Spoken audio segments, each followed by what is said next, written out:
तरह से उत्साह का प्रदर्शन हुआ। दोनों टीमें पूरी तरह से डेडिकेटेड थी, तो जीत हार तो लगी रहती है, कोई जीते चाहे कोई हारे, लेकिन यहाँ पे दोनों ही परिस्थितियों में सीएचएस विजयी रहा। इसके लिए मैं चाहूँगा कि जितने भी लोग यहाँ उपस्थित हों, तालियों से इस चीज़ का स्वागत करिए और उत्साहवर्धन करिए जो प्लेयर हैं उनका और जो बच्चे हैं उनका, जिन्होंने इस मैच को देखा।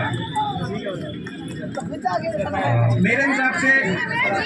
इस तरह के आयोजन होते रहने चाहिए। इस तरह का आयोजन अगर होंगे तो जो यहाँ पे बच्चे पढ़ रहे हैं, जो वर्तमान में बच्चे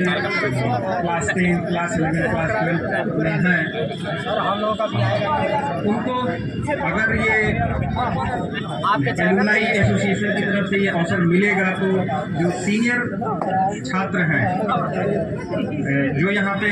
या तो DHU में है या किसी अन्य यूनिवर्सिटी में है या इंस्टीट्यूशन में है या कि जीवन के किसी भी क्षेत्र में है, अगर वो यहाँ आते हैं तो जो वर्तमान में बच्चे पढ़ रहे हैं, जैसा अभी स्वाति अग्रवाल मैम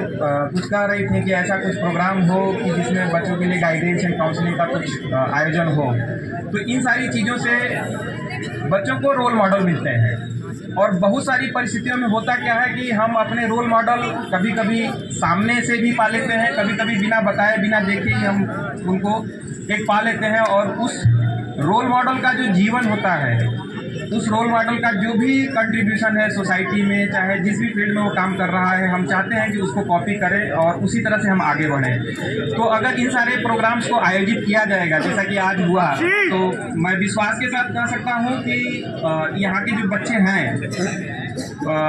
जरूर उनको एक दिशा मिलेगी और उस दिशा में वो आगे बढ़ेंगे तो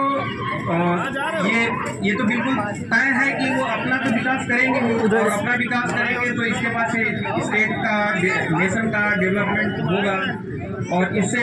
जैसा संजय चौरसिया सर कह रहे थे कि हमारा लक्ष्य क्या है as a individual, as a छात्र, एज ए इस देश के नागरिक, हमको अपना